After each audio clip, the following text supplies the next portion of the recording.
December শুক্রবার Washington ডিসিতে বসছে 2026 বিশ্বকাপের ড্র অনুষ্ঠান। ড্র শেষ হতেই ফুটবল বিশ্ব নতুন হিসাব নিকাশ শুরু করবে। কোন দল কোন গ্রুপে, কার পথটা কঠিন, আর ফাইনালে কারা যেতে পারে। নিউ জার্সির বিখ্যাত মেটলাইফ স্টেডিয়ামে ঠিক হবে কার মাথায় উঠবে পরবর্তী বিশ্বজয়ের মুকুট। যুক্তরাষ্ট্র, কানাডা ও মেক্সিকো মিলিয়ে 16টি ভেন্যুতে হবে ইতিহাসের সবচেয়ে বড় বিশ্বকাপ। দল বেড়ে হয়েছে 48টি, ম্যাচ লাফিয়ে দাঁড়িয়েছে 104-এ। যদিও এখনও 6টি দল ঠিক হয়নি। 4টি ইউরোপীয় প্লে অফ থেকে 2টি আন্তঃমহাদেশীয় প্লে অফ পেরিয়ে আসবে। তবুও বড় দলগুলো প্রস্তুতির শেষ পর্যায়ে। Spain, France, England, Argentina, Germany, Portugal, Brazil সবাই কোনো না কোনো কারণে ফেভারিট। অপটার সুপার কম্পিউটার ড্রয়ের আগেই তুলে দিয়েছে সম্ভাবনার তালিকা। সবচেয়ে এগিয়ে স্পেন, 17% সম্ভাবনা। স্পেন লুইস দে লা ফুয়েন্তের দলের সাম্প্রতিক আধিপত্যই তাদের সবার উপরে রেখেছে। ইউরো 2024-এ চমক জাগানো ফুটবল খেলেছে তারা। 7 ম্যাচে 6 জয়, টুর্নামেন্টের সর্বোচ্চ 15 গোল। এরপরও ধার কমেনি, টানা 31টি প্রতিযোগিতামূলক ম্যাচে অপরাজিত। 2013 সালে দেল বক্সের 30 ম্যাচের রেকর্ডও ভাঙা হয়ে গেছে।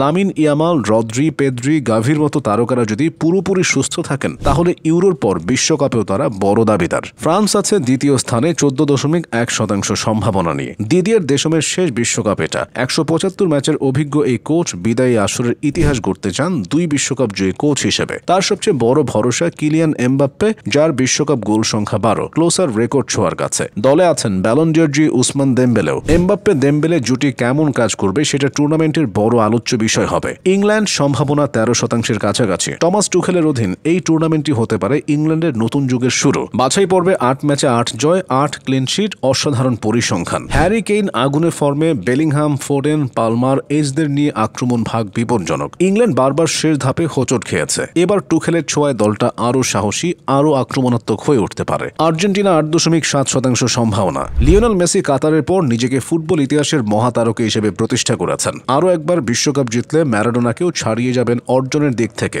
MLS-এ এখনও দুর্দান্ত ফর্মে আছেন তিনি। কোপা আমেরিকার শিরোপা ধরে রাখা, বাছাই পর্বে দাপট, এই সবই আর্জেন্টিনাকে মানসিকভাবে বাড়তি সুবিধা দিচ্ছে। সমস্যা হচ্ছে দীর্ঘদিন ইউরোপের বড় দলের সঙ্গে প্রতিদ্বন্দ্বিতা না করা। জার্মানি সম্ভাবনা 7.1%। 2014 সালের পর বিশ্বকাপে খুব একটা সুখের স্মৃতি নেই, কিন্তু নাগলসমানের দল ঘরের মাঠে ইউরোতে ভালোই খেলেছে। টের স্টেগেনের চোট আর টনি ক্রুজের অবসর মাঝ মাঠে প্রভাব ফেললেও নতুন জুটিগুলো দিয়ে পরীক্ষা চালাচ্ছেন কোচ। জার্মান দল কখনোই টুর্নামেন্টে অপ্রত্যাশিত নয়, তাদের সামর্থ্য সবাই জানে। 5ম বিশ্বকাপ জয়ের হাতছানি বড় প্রেরণা। পর্তুগাল 6.6% সম্ভাবনা। কিন্তু যে দলটার নাম বললেই প্রথমে যার নাম আসে সেটি হলো ক্রিস্টিয়ানো রোনালদো। 40 বছর বয়সেও গোলের ক্ষুধা কমেনি। সৌদি লিগে দুর্দান্ত পারফরমেন্স বজায় রেখেছেন Ruben Dias, Bernardo Silva, Bruno Fernandes, Nuno Mendes. অভিজ্ঞতার সঙ্গে তারুণ্যে মিশেলে দলটা খুবই ভারসাম্যপূর্ণ। সুপার কম্পিউটারের হিসেবে তাদের সম্ভাবনা কম হলেও মাঠে পর্তুগাল সবসময় ভিন্ন। ব্রাজিল সম্ভাবনা 5.6%। কিন্তু তাদের নামের পাশে শতাংশে লেখা যায় বাস্তবে অনেক কিছুই বদলে যেতে পারে।